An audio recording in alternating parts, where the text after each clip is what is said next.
Tapi Kalsel, nah baru-baru ini Kalimantan Selatan tuh menjadi urutan kedua tertinggi setelah DKI Jakarta. Eh, Pada hari itu yang terdeteksi positif COVID-19. Kemudian di inews.id, edukasi pemerintah tuh dinilai kurang efektif. Masyarakat tafsirkan new normal sendiri-sendiri. Nah, ini juga banyak dialami. Kenapa saya mengatakan demikian?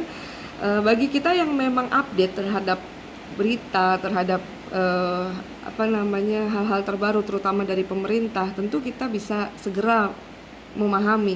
Tapi bagi rekan-rekan masyarakat luas yang tidak mengikutinya, tentu dia memiliki persepsi atau penafsiran masing-masing. Oleh sebab itu saya rasa penting banget acara yang diselenggarakan oleh HIMSI Kalsel ini untuk kemudian bisa menjadi salah satu tontonan masyarakat luas khususnya di Kalimantan Selatan. Kemudian sindonews.com juga menyatakan bahwa lonjakan COVID-19 di era new normal itu mengalami lonjakan ya, sehingga DPR mendorong rapid test itu digencarkan. Nah, ini juga baru per 16 Juni kemarin dirilis. Kemudian dari Grid Health menyatakan bahwa kasus positif COVID justru meningkat saat new normal. Pemerintah ungkap penyebabnya. Nah, ini menjadi sesuatu yang menarik bahwa ada apa ini ya gitu loh terkait dengan kita yang bekerja dan COVID-19 ini gitu. Lanjut boleh? Baik, nah selanjutnya lagi, ini yang menjadi pertanyaan, terus gimana ya gitu. Menjalani WFH dan WFO itu memang perlu sekali adanya kestabilan di dalam diri kita. Kenapa? Karena kita perlu untuk bisa menyetabilkan segala situasi dan kondisi di tengah ketidakjelasan yang terjadi saat ini. Nah, di teori itu mengatakan ada yang disebut dengan anchor. Peran anchor ini itu sebagai pegangan atau andalan kita dalam menghadapi permasalahan maupun sebagai pandangan hidup. Nah, jadi diharapkan supaya kita yang bekerja atau keluarga kita yang masih sudah mulai masuk bekerja itu perlu sekali kestabilan di dalam diri kita, dan untuk mencapai kestabilan di dalam diri kita agar bisa bekerja dengan baik, baik di rumah maupun di kantor, yuk kita sama-sama ciptakan anchor di dalam diri kita masing-masing. Bagaimana caranya? Sangat praktis. Slide berikutnya silakan. Nah, di sini dikutip dari Riono, dia memang peneliti terkait dengan anchor ini. Katanya hanya 4 hal yang bisa kita lakukan agar kita memiliki karakteristik individu yang memiliki anchor. Sangat mudah dan sangat praktis dilakukan, yaitu kita berpegang teguh kepada nilai-nilai kebenaran, kebaikan, kasih sayang, dan cinta kasih. Maksudnya begini, nih misalnya ya, kita sudah mulai masuk kerja lagi, meskipun itu masih mix ya antara WFH maupun WFO. Namun ada rekan-rekan kita yang tidak menjalankan protokol kesehatan. Misalnya beberapa atau agak banyak nih yang nggak pakai masker, alasannya kan nggak banyak juga yang datang. Atau misalnya kita temukan pada saat kita lagi belanja di pusat perbelanjaan, mungkin ada yang maskernya ditaruh di dagu gitu, jadi masker cuma dipakai buat syarat doang gitu. Atau mungkin dia habis pegang barang tertentu, kemudian dia tidak sengaja misalnya membaikin maskernya yang kemudian kena tangan dan seterusnya. Nah, bagi kita yang keluar rumah terpaksa karena tuntutan pekerjaan dalam rangka ibadah tentunya, maka kita kurang nyaman dengan hal yang begitu. Kita aja ngejaga karena ada anak di rumah, karena ada orang tua di rumah, karena ada suami, karena ada istri di rumah. Tapi kok orang-orang di sekitar saya tidak begitu. Nah, ini pentingnya dalam hal mengandalkan nilai-nilai kebenaran, kebaikan, cinta kasih, dan seterusnya. Artinya ketika kita tidak nyaman dengan hal itu dan menurut kita itu bisa membahayakan dia dan diri kita, kita bisa menyampaikan dengan dia dengan bahasa-bahasa yang penuh cinta dan kasih gitu. Terus yang jadi paling penting adalah hati-hati jangan sampai kita ketularan seperti itu. Karena kadang biasanya kita kalau udah jadi minoritas terhadap mayoritas tuh jadi suka ke bawah-bawah. Nah, ini yang harus diperhatikan. Makanya bentuklah anchor di dalam diri kita agar menjadi karakteristik diri kita yang baik gitu.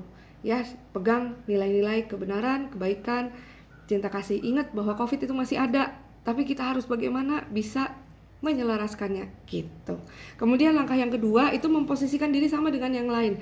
Kadang terus terang saya pernah merasakan bahwa ketika saya keluar, saya harus menuju tempat kerja, saya melihat, aduh kok jalan ini ramai banget ya, kok kayaknya orang-orang ini kalau nggak penting banget Mbok ya jangan keluar gitu. Tapi ingat lagi bahwa kita juga sama dengan mereka. Mereka juga butuh bekerja gitu untuk menghidupi dirinya dan keluarganya. Nah, jadi jangan gampang menjudge gitu. Kita sama kok dengan yang lain gitu, supaya tidak lebih ya. Dan yang ketiga, materi bukan prioritas utama. Iya bener sih, kita tuh bekerja untuk cari uang dan seterusnya.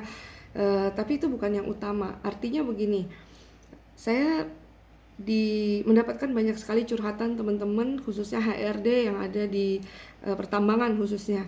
Mereka kan sistemnya rolling ya. Pada saat sedang cuti karyawan, mereka sedang mudik, terjadilah COVID, pandemi ini. Mereka yang lagi mudik tidak bisa masuk area tambang.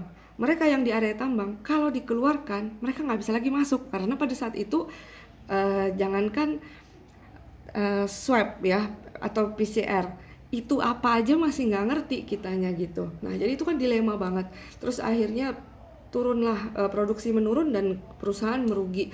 Tidak hanya pertambangan, saya rasa yang lainnya juga gitu mengalami kerugian. Atau misalnya para job seeker yang sedang mencari pekerjaan, jangan mentang-mentang sekarang new normal, ayo gitu, membabi buta gitu. Nggak usah kayak gitu juga.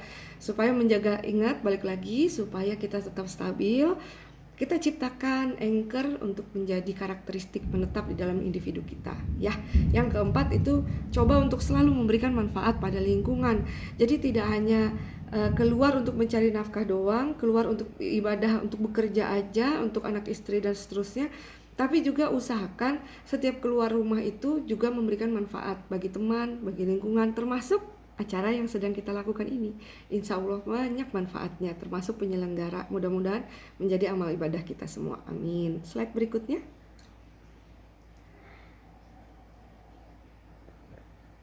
Baik, nah ada lagi selain membentuk anchor, langkah kedua yang harus saya ingin tekankan di sini agar kita sama-sama ingat lagi gitu ya, bahwa ada hal yang penting banget namanya work-life balance atau keseimbangan antara kehidupan dan pekerjaan. Nah, mau kita WFH, mau kita WFO, atau kita mix di antara keduanya, pekerjaan kita ada yang sebagian WFH dan terkadang kita WFO, maka work-life balance ini penting banget untuk dilakukan dan dilaksanakan.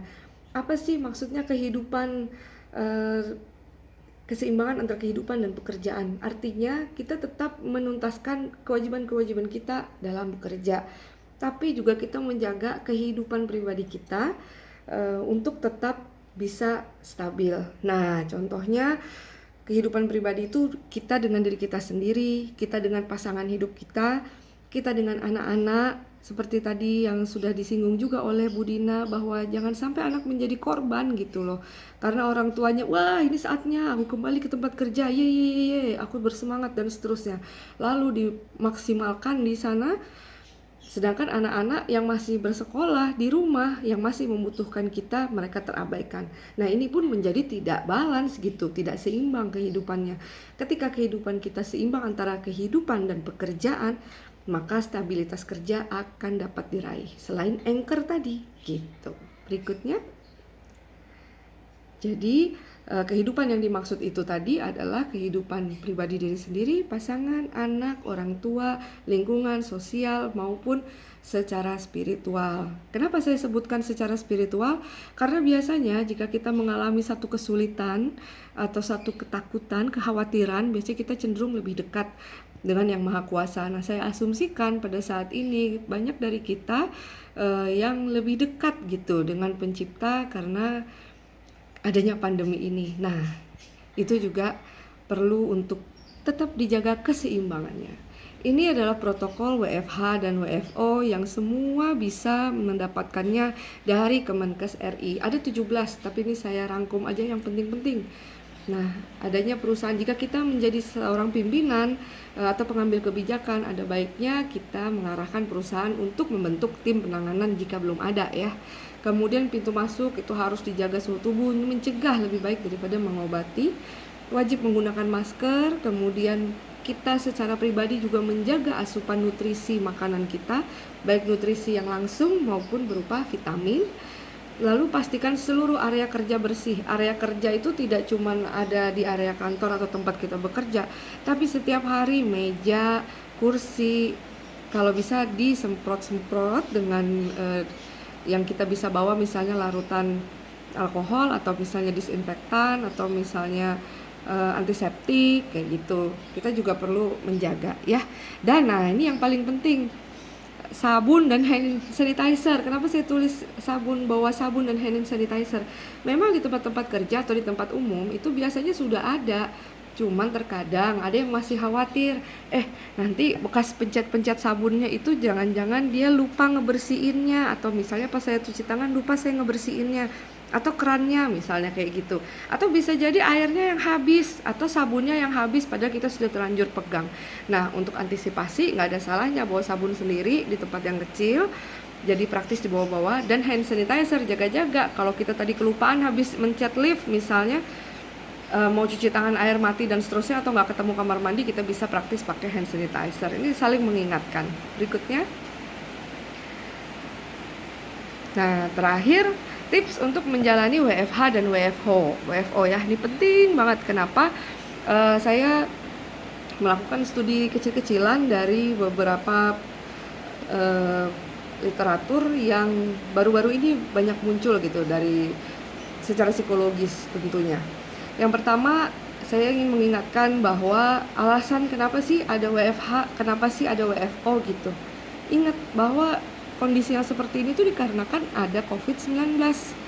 Jadi saat ini ketika kita WFO itu bukan berarti COVID itu nggak ada, itu tetap ada. Jadi tetap berhati-hati. Jadi selalu ingat bahwa kenapa kita seperti ini gitu, agar kita tidak tertular. Kemudian membuat jadwal harian selama WFH dan WFO. Tidak hanya membuat jadwal harian, hari apa saya WFH, hari apa saya WFO, kali-kali kan kelupaan karena udah keseringan WFH. Tidak hanya itu, tapi juga buat jadwal yang pada saat kita mengajari anak-anak kita sekolah di rumah. Ini penting banget, karena ya itu tadi, khawatirnya kalau udah wah ini WFO nih, aku banyak yang tertinggal pekerjaan, atau aku dituntut oleh perusahaan lebih giat lagi nih bekerja dan seterusnya, lalu kita mengabaikan, maka itu tidak balance.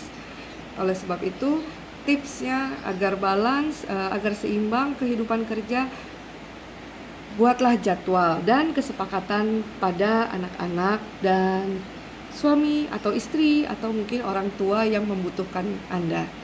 Lalu luangkan waktu untuk me time. Sekali lagi, kondisi psikologis itu sangat penting selain dari kondisi fisik. Ketika kondisi psikologis kita stabil, maka insya Allah kondisi fisik kita pun akan stabil. Ketika kondisi psikis stabil, maka kondisi fisik stabil. Jadi me time itu penting banget, harus tetap dijaga dan dilakukan. Untuk waktunya setiap orang tentu berbeda-beda ya. Dan tetap luangkan waktu untuk keluarga biar nggak terlalu jeglek. Biasanya kita hampir setiap saat bersama orang di rumah, tiba-tiba kita nggak ada. Jadi waktu untuk keluarga tuh tidak semata-mata untuk ngajarin anak aja, misalnya yang ada anak ya, tidak hanya semata-mata mengajarkan anak untuk belajar aja, tapi juga yang dimaksud luangkan waktu ini untuk beraktivitas, berkreativitas, dan berbahagia bersama keluarga. Jadi ini pun perlu penjadwalan untuk menyisihkan waktu luang. Kemudian mintalah bantuan jika diperlukan. Jika terasa bahwa aku kok nggak nyaman ya, aku sudah mencoba ini tapi nggak bisa dan seterusnya, monggo silahkan untuk minta bantuan yang lebih profesional. Misalnya ke psikolog, karena di Kalimantan Selatan dan di Indonesia pada umumnya praktek psikologi udah banyak banget ya. Nah itu bisa banget dipakai untuk referensi melakukan konsultasi.